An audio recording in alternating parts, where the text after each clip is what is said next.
Anyway, did you ever stop and ask yourself, why is it that some people are more successful than others? Why is it that some people make more money, live longer, have better relationships, while the great mass of men, as Thoreau said, live lives of quiet desperation?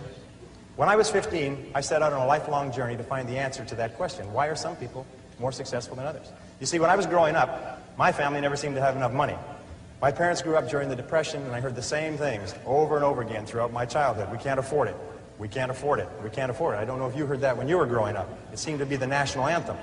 I was not a great student. I passed out of high school when I was 18. I say passed out because, rather than graduated, because that's what happened. I passed out in the half of the class that made the top half possible. The person in front of me, and there's a lot of people out here in the same half. The person in front of me on the stage and the person in back of me received diplomas, and I got a leaving certificate. When you open it up, it says, goodbye. And that's what they meant, goodbye, don't ever come back. Anyway, since then, I've traveled and worked in more than 80 countries on 6 continents. I've sailed on all the great oceans. I've been around the world 2 or 3 times. I became fluent in French, German, and Spanish, as well as learning to get along in several other languages. When you need to eat, you learn. Anyway, I started off as poor as I could be, searching for the secrets of success. And over the years, I've read and studied for over 30,000 hours in business, economics, psychology, philosophy, religion, metaphysics, and history to find the secrets of success. And I'm happy to say that I eventually found the answers I was looking for. Today, I live in a $1 million house on a golf course in Southern California, and I have business interests in 9 countries. Today, I know and I've proven that success in any field, including this field, is as predictable as the sun rising in the east and setting in the west. And my purpose in speaking with you today is to share with you some of the most important things I've ever learned. However, as Aristotle once said, you can't teach a person something that they don't already know.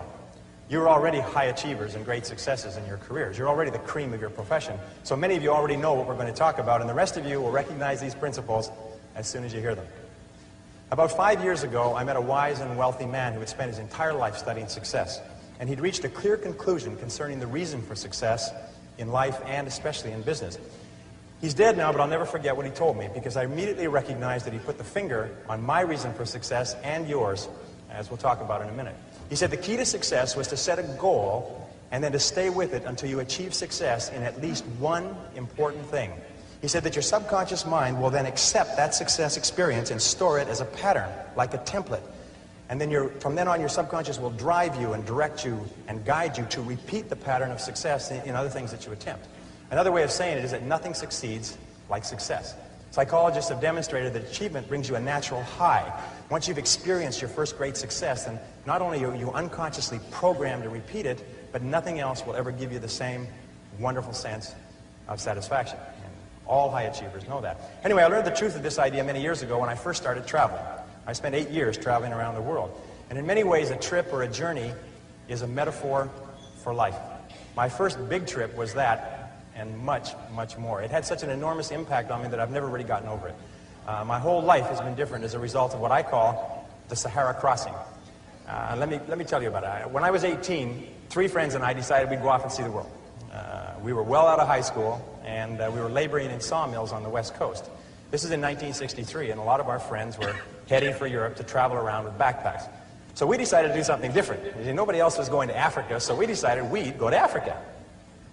Of course, it never occurred to us to ask why it was that no one else was going to Africa. And that was our first mistake.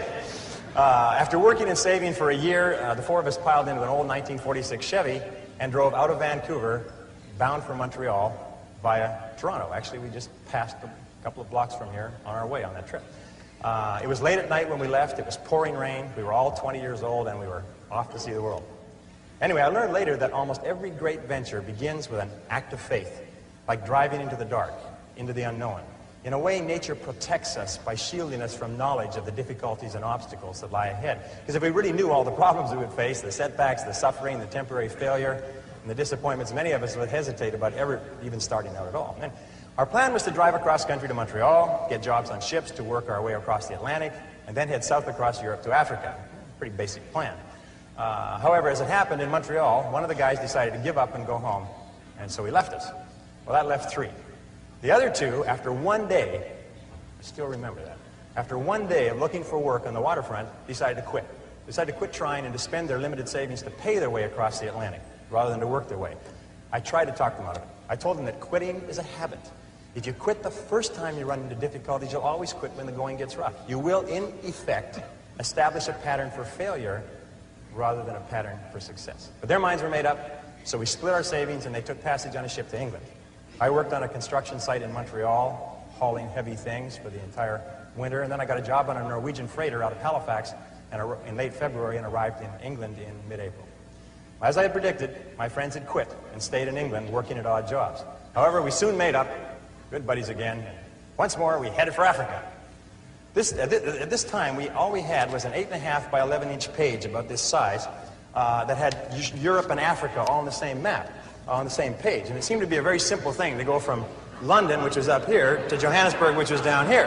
And it's just one page. And I mean, we sort of drew a straight line, and we thought, you know, well, oh yes, there was a little orange part right across sort of a band right through the middle there called the Sahara Desert. Well, we thought, well, we'd just whip over that and get down to the green part on the map. There's no problem. Without a word of a lie, this is true. We didn't stop to think that the total distance was about 8,000 miles. See, we were big picture people. We didn't let ourselves get bogged down with details. We were young and we hadn't learned that it's the details that get you every single time. So we took a train down to London. There we bought bicycles. See, we'd never heard of anyone riding from London to Johannesburg on bicycles, so we decided that we would do it first and become famous. That was another mistake. We soon learned that when you ride bicycles across France in the springtime, you find that the hills are all uphill and the wind is always in your face. So likewise, I found that when you embark on any new venture, you often find the same thing.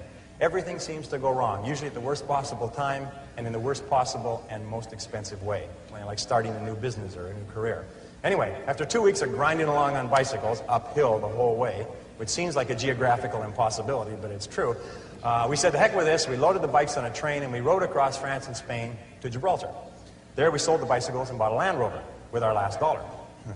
We had definitely learned why no one had ever crossed Africa on bicycles. It was darn near impossible to cross France on bicycles. Europe on bicycles. Anyway, so now we had a little problem. We were out of money.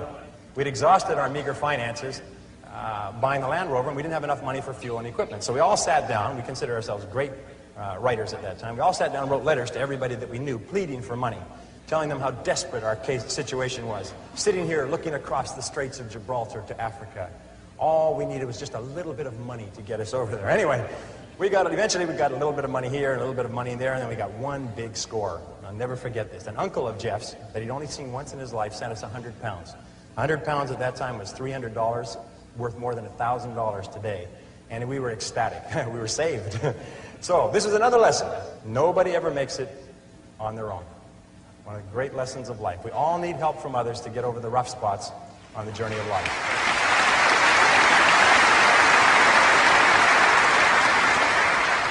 Well, with the additional money, we loaded up with food and supplies. We took the ferry over to Tangiers in Morocco, and then we headed out of Tangiers toward the Atlas Mountains and the Sahara, full of excitement, singing as we drove down the road. 20 miles out, the radiator blew up. The Land Rover had never been driven on the open road. It had spent its whole working life tooling around the narrow streets of Gibraltar, and once on the open road, it began to fall apart. The radiator was just the beginning. Over the next 10 days, the steering rods bent and threw the front wheels out of alignment, so the tires blew one by one. We had trouble with the carburetor and the ignition system. We were so poorly equipped, if you can believe it, we didn't even have a jack or a lug wrench.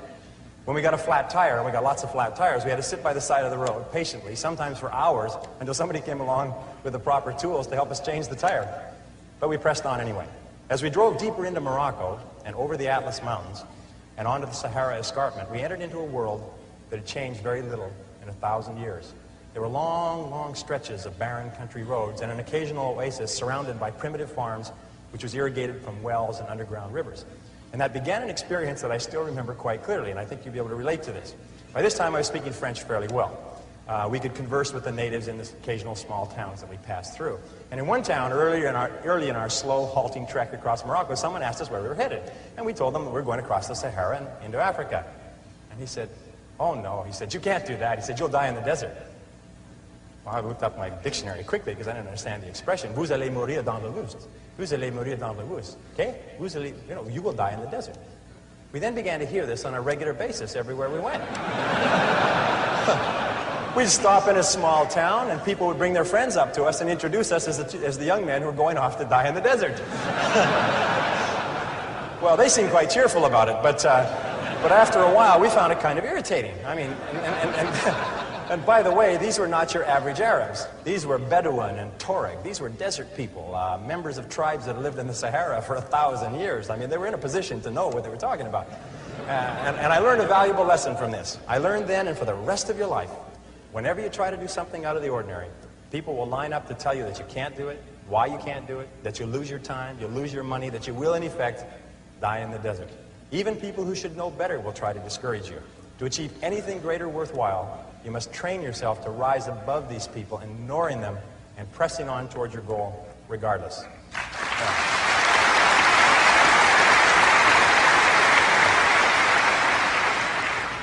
Geez, you're great guys. I love it. We crossed from Morocco into Algeria and drove south to the town of Adrar on the edge of the Sahara. By this time, our vehicle was falling apart.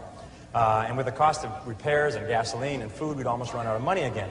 One of the guys, sick from dysentery, decided to give up. He took his money and his belongings and he hitchhiked to the Mediterranean, 500 miles north, and then back to England.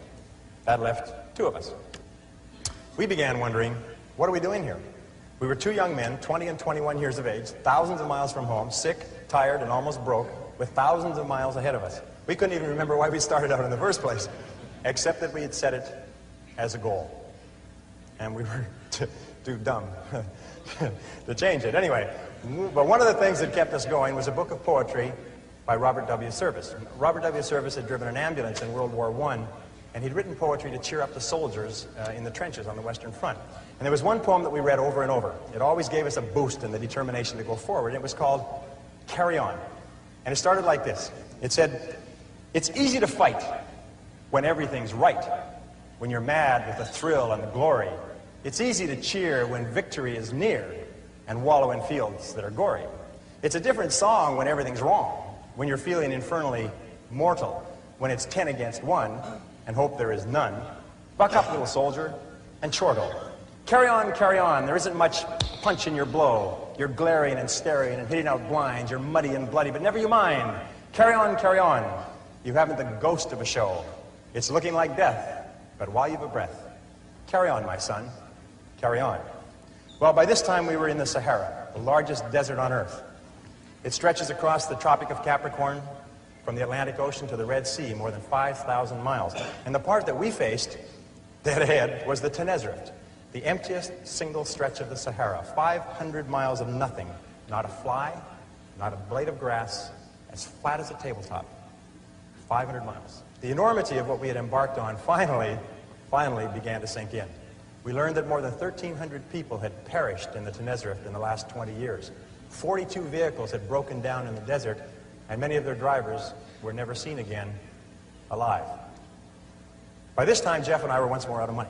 All our tires were scraped bald and they needed to be replaced. We needed additional tanks so we could carry enough gas and water for the crossing. We needed tools to do repairs. We needed a jack and lug wrench so that we could change tires. Obvious. For 3 weeks we stayed in Adrar. Jeff hitchhiked north to Algiers to wire for more money, more creative writing, while I sold all our supplies except for a bare minimum. With that money and by stripping abandoned vehicles, I got the Land Rover repaired and properly outfitted with reasonably good tires, a reserve gas tank, proper tools, and supplies for the crossing. It's amazing how enterprising you become when your survival is at stake. By the way, this story took place 24 years ago today.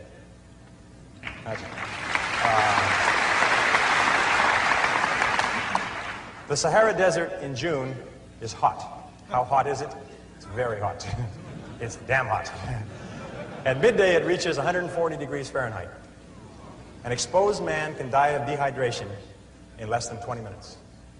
When the French ran Algeria, they required travelers to carry 5 gallons of water per person per day for the crossing. That's how much you drank. Because of the heat, you can only travel before 10 a.m. and after 4 p.m. The midday sun is so hot that if you drive, your engine oil boils. It becomes as thin as water, and your vehicle seizes up and it'll never run again. 6 weeks after crossing from Gibraltar, we were ready. Jeff came back with some money from his parents, and the vehicle was in perfect condition for the crossing. We realized that if anything did go wrong and we couldn't fix it, we would most certainly die in the desert. 3 days before the big push, the actual crossing, we met 5 Germans in a Volkswagen bus who were waiting for a truck convoy that would cross in a few days. They were going to play it safe and cross with the convoy, safety in numbers. We told them we were going, convoy or no convoy, and they decided to cross with us. The Algerian government stamps your passport out of Algeria 500 miles north of the border. From there on your own, and they couldn't care less what happens to you. As far as they're concerned, you don't exist anymore. So we set out, and I remember this clearly, we set out at sunset on a Thursday, following La Piste, which is a French word for track, a very accurate word, track, that led straight south across the desert. We drove through the night. As we drove through the night, about 50 miles out, our troubles began. The Germans' vehicle sunk in and started to get bogged down in the fine sand that had blown over the track. And it also began to break down mechanically. It started getting sand in the carburetor and everything, and it began to delay us hour by hour. We had to get across the 500 miles in 2 days, or we'd be out of water. So we pressed on as fast as we could. But over and over, the German vehicle got stuck, and we had to stop and drag it out with our four-wheel drive Land Rover, losing time and using precious fuel. Jeff and I took turns driving the Land Rover while the German vehicle drove parallel with us across the flat wasteland. And we kept ourselves motivated by quoting the poem, "Carry On," back and forth to each other. And the next verse goes like this: "And so in the strife of the battle of life, it's easy to fight when you're winning. It's easy to slave and starve and be brave when the dawn of success is beginning. But the man who can meet despair and defeat with a cheer, there's the man of God's choosing. The man who can fight to heaven's own height is the man who can fight when he's losing. Carry on, things never were looming so black. But show that you haven't a cowardly streak, and though you're unlucky, you never are weak. Carry on, brace up for another attack. It's looking like hell, but you never can tell. Carry on, old man, carry on." By morning,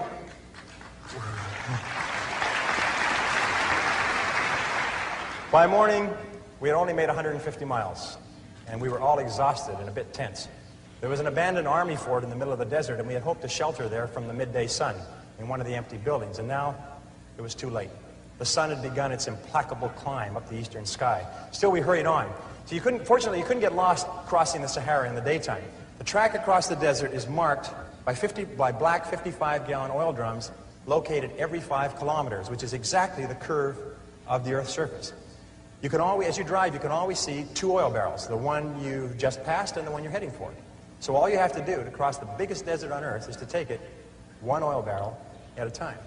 Of course, traveling at night, if you wander from La Piste, if you wander from the track, you can get lost in the desert and drive until you run out of gas. And many people have died that way. As we would approach each oil barrel, it was really neat. As we approach each oil barrel, we come to this oil barrel, we just come parallel with it. The next oil barrel would just pop up on the horizon. And as we would pass this oil barrel, the one behind us would fall off the horizon, as though it had been shot in a shooting gallery. Really neat. So in the years since then, I found that you can achieve almost any goal you set for yourself if you simply take it 1 oil barrel, 1 step at a time.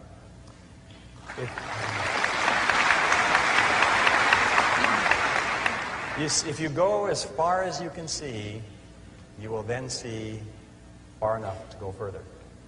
Now the sun really became the enemy. It sat on the horizon like a big, evil, yellow cat, and then it began to rise inexorably, getting hotter and hotter as we raced south. The temperature grew hotter and hotter. Finally, at 9:30 a.m., it reached 110 degrees Fahrenheit, and the vehicles began coughing and stalling. We signaled between the 2 vehicles and agreed to stop and wait out the heat, right there in the middle of that 25,000 square mile parking lot. You never felt so small in your entire life. I'll never forget that day. Hour after hour, we sat in our vehicles like sitting in a bake oven, prostrate from the pounding heat of the sun that reached 140 degrees Fahrenheit by noon and seemed to hang there, seemed to stay there forever. We drank quart after quart of water, our throats going bone dry minutes after gulping down a full canteen. It was worse outside, so we just stayed in the vehicles and suffered hour after hour. Finally, as the afternoon wore on, the temperature slowly began to fall. By 4 p.m., it was down to 105 degrees. When it finally got below 100 degrees Fahrenheit at 5 p.m., we started on. But now we were racing the clock. We only made about 200 miles in the last almost 24, and we still had 300 miles to go. There was a small oasis, an army post on the other side of the desert, and we knew we had to get there before the midday sun caught us again. We hadn't slept since Thursday morning. It was now Friday evening. We pushed on over the desert, but the Germans' vehicle kept breaking down. All night, exhausted, we worked to get the Volkswagen bus with the Germans across to the other side. We were both desperate and scared. We knew that we could not last another day. Our water was almost gone. When the sun rose slowly on Saturday morning, we were still struggling with the Germans' vehicle. Finally, at 9 a.m., with 20 miles to go, their vehicle broke down for the last time. We quickly abandoned it. We loaded the 5 Germans in the back of the Land Rover and headed for the fort and the oasis. An oasis, by the way, is a place where there's one well with a bucket. That's an oasis. It was further than we thought, but we made it just before the heat forced us to stop. We were all aware of how close we had come to actually dying in the desert. Those Arabs knew what they were talking about. So we sat out the heat that day in a native hut near the fort, and then we went back that evening and towed the Volkswagen bus into the army post. We had done it. We were over the Sahara. We hadn't slept for...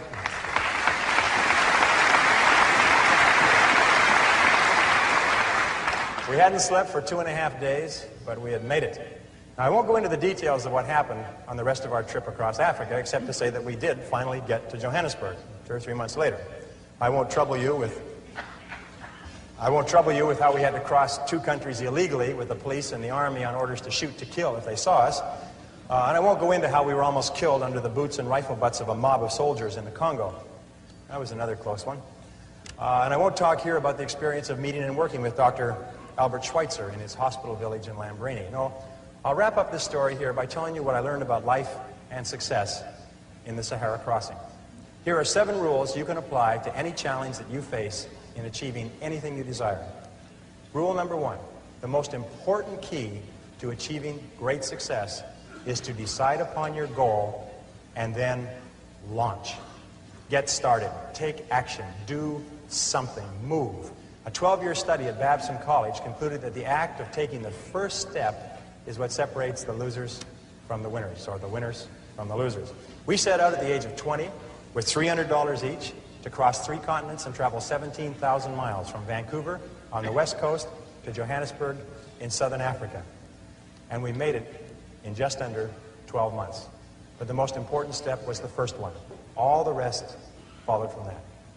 Number 2, once you've launched towards your goal, never consider the possibility of failure.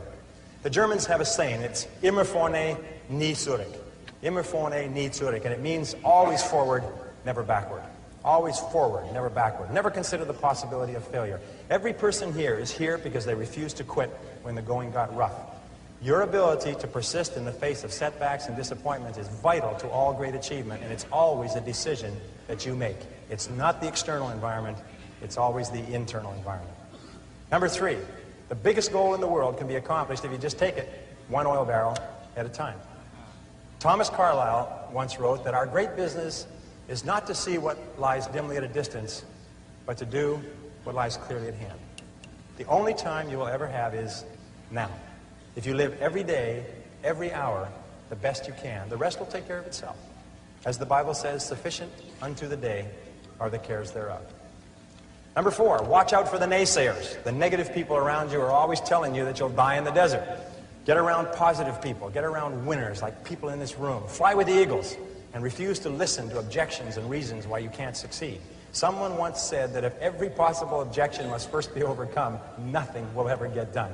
And truer words were never spoken. Number 5, welcome obstacles and difficulties as valuable and inevitable steps on the ladder of success. Remember, the difficulties come not to obstruct, but to instruct. Difficulties come not to obstruct, but to instruct. Our trip to Africa was one problem after another. We ran out of money over and over. We strained every muscle of our bodies trying to ride bicycles across France and Spain. Our Land Rover broke down again and again. We suffered from dysentery and heat stroke and exhaustion. But when it was time, we were ready for the Sahara crossing. In retrospect, we saw clearly that without the lessons that we had learned from our mistakes, we would have surely died in the desert. And when you look back on any achievement, you will find it was preceded by many difficulties and many lessons. They are the price that you pay for your success, and no success is possible without them. Number 6, be clear about your goal, but be flexible about the process of achieving it. Be willing to change, to try something new. Keep your mind open and fluid and flexible. Be willing to accept feedback from your environment and correct your course. This is a key quality of peak performers. They're not rigid, they're flexible. Remember, it's not what you have, but what you do with what you have that separates winners from losers. It's not what happens to you, but how you respond to what happens to you that counts. In the final analysis, your response to the adversity of life is the real measure of who you are and what you're made of.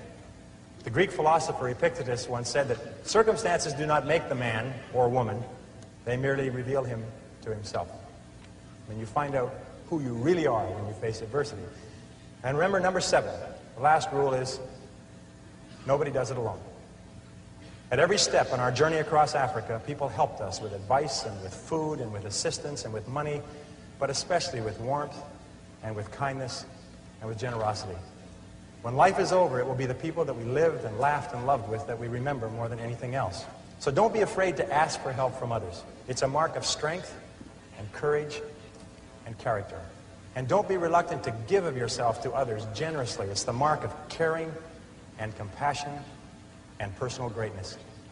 The reason the Sahara story was so relevant for me was that because after the Sahara, I never felt that there was anything I couldn't do. I felt programmed for success for life, although it took me many years to understand it. And the reason why this story may be of interest to you is because I believe that everyone has a Sahara to cross, perhaps more than one. Many of you are crossing your own Saharas right now. Everyone eventually goes through periods of great difficulty, their own private hells, their dark nights of the soul. But it is by facing whatever life gives us with courage and determination that we grow more surely toward the stars. Let me leave you with the last verse of Carry On. There are some who drift out in the deserts of doubt, and some who in negativity wallow. There are others I know who in piety go because of a heaven to follow. But to labor with zest and to give of your best for the sweetness and joy of the giving, to help folks along with a hand and a song, why, there's the real sunshine of living. Carry on, fight the good fight and true. There's big work to do. Believe in your mission, greet life with a cheer. There's big work to do, and that's why you're here. Carry on, let the world be the better for you. So at last when you die, let this be your cry. Carry on, my soul, carry on. Ladies and gentlemen,